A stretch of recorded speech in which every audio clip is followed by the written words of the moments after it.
What's up, guys? So welcome back to another episode of Dishing It with Danielle.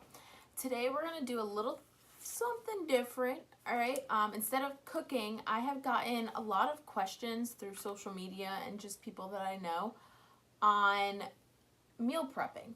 And for me, it's something that's second nature. So I'm like, oh, well, you just do this or you just do that. But then I realized, like, a lot of people don't know where to start or what to do.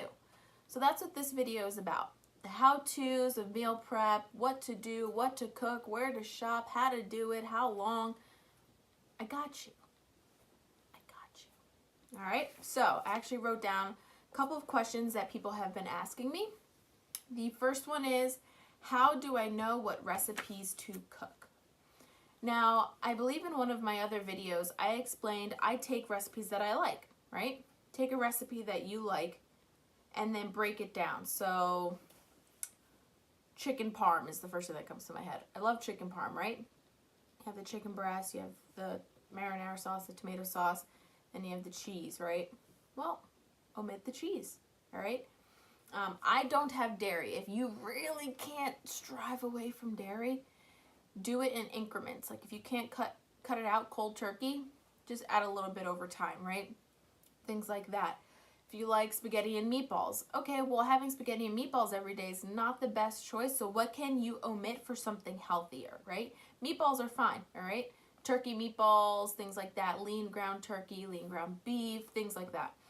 Make your meatballs, right? Tomato sauce, great. Pasta. Instead of having the regular pasta or spaghetti that you get, go butternut squash spaghetti, zucchini spaghetti. Nowadays, there's spaghettiing every kind of vegetable out there, so it's easy to do that, right? If you like rice, substitute it for, and you eat it all the time, right? There's nothing wrong with having the spaghetti or having the rice, just not for every meal, all right? So you can treat yourself throughout the week. Instead of the rice, go for cauliflower rice. They have broccoli rice now. They have everything now. Sandwiches. Now they have, I think the brand is called Cauli-Power.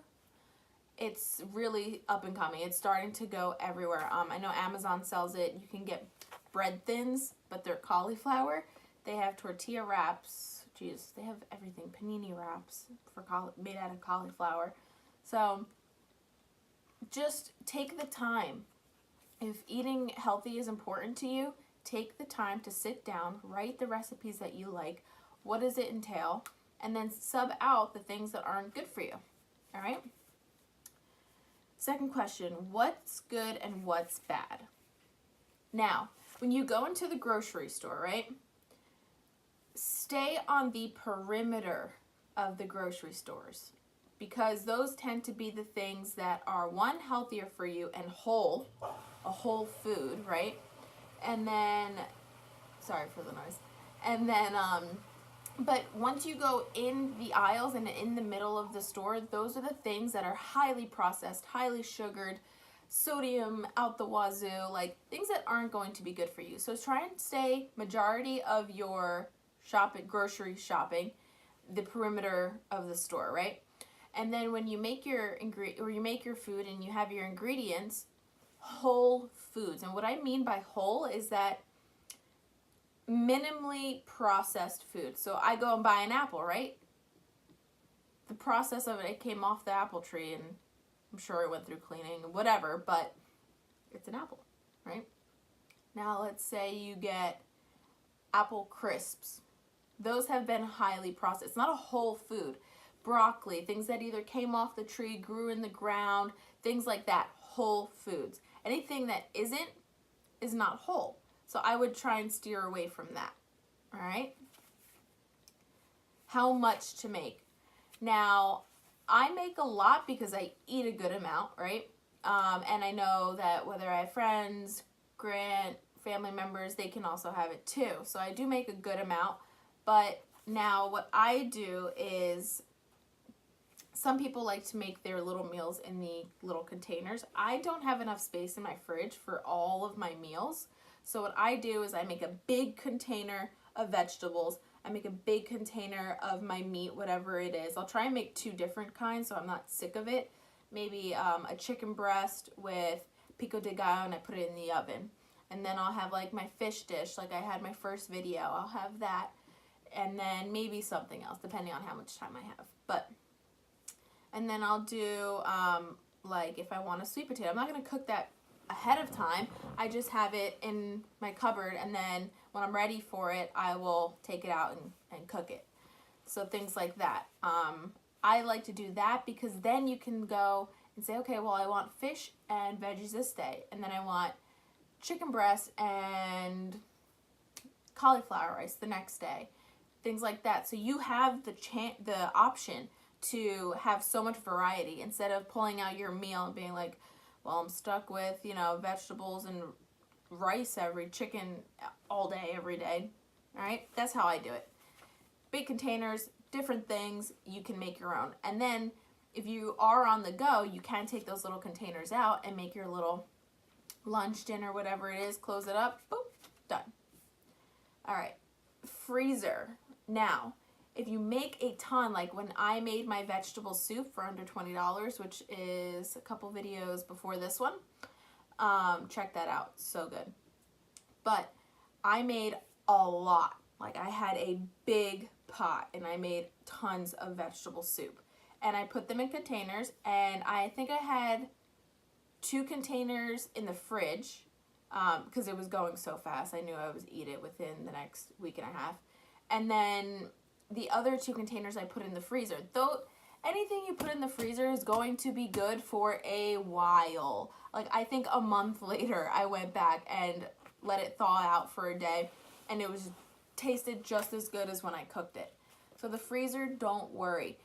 And if you're worried about like not having your stuff thawed out in time for when you eat it, before you go to bed, take out the meals that are from your freezer that you are going to use the next day. Put them in the fridge. Use your brain, people. It's easy.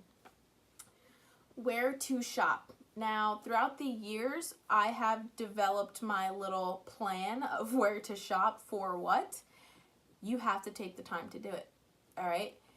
I don't go to Whole Foods every day and get my groceries. I love Whole Foods, don't get me wrong, but your girl doesn't have Whole Food money to be doing that every single day. Doesn't happen. If you are fortunate enough to go to Whole Foods every day, God bless you, and you keep doing that, but not me. So I know where certain things are cheaper, like my oatmeal, I'll get at Walmart because it's cheaper. Bananas, I'll get at Target. Like, I'm not going crazy, but I plan out my days to where, okay, well, if I'm going down Route 9, like, I can hit this store, and I can hit this store, and then go home. So I plan. I'm prepared. And, vegetables and some fruits, I go to a farmer's market, things like that. So scope out your town, wherever you are, things like that, your city, and scope out what places have the best deals. And nowadays you can check online, which is literally at your fingertips, so no excuses. Like I said, be prepared. If you fail to prepare, prepare to fail. No, but really, like, I was never a preparer. I always just did things like, at the moment that I needed it. And let me tell you, that causes so much stress for no reason. No reason at all. When you have the time to do all this stuff, like, I work weird hours. I work in the morning, then I only have a couple hours in the middle of the day to go to the gym, shower, eat, change, and get ready, and then go back to work, and then I don't get out till 8:30 at night. Do you think I want to be making a crap ton of meals at 8:30 at night? No, I don't. So I prepare. I know Sundays I'm off, right? Most people have one day off, and most people have at least 2 hours in your week. If you don't have 2 hours of spare time in 7 days, you need to reevaluate your life, okay? That is not healthy, okay? So everyone, whether you have kids or not, can do this. So there is no excuse. I know people who have 4, 5, 6 kids, and they make a priority to do it. Invite your kids to help you. Yes, it may be messy, but those are memories and things that they're going to learn, and how to prepare and how to make healthy meals that are going to take them so much further in life than running to McDonald's every time they don't have something to eat. Take the time to do the things that you need to do for yourself and for the people in your household, okay? Be prepared, people. All right, so that's pretty much it. Those are the most common questions that people have given or asked me, you know, whether through meal prep and things like that. I hope I covered everything. I think I did, but if you do have any meal prep questions, anything about meal prep, anything about a certain recipe, things like that, leave it in the comments below. I get notified, and then the next video, I will make sure that I incorporate those questions in there. I want you guys to be able to do this as easily as possible with less stress, less worry. Keeping it simple is what it's really all about. Opening your view and looking at it with a bigger picture makes everything so much tinier, if that makes sense. So you're focused on this, and you're like, oh my God, don't have anything to eat for dinner. I'm freaking out. What am I gonna do? I get home late. Da, da, da. Stop. Calm down. Just take a step back. Breathe. Okay, you're gonna go home and make something simple. You could still do healthy, and it'd be super simple and quick. Just be prepared. All right, people? Boom. I am done. Make sure you guys click the like button down below, the thumbs up, right? And click subscribe, because then you guys will get notified every time I post a video. All right? Hope you guys had an amazing weekend, and be prepared for the next week. See you on the next episode.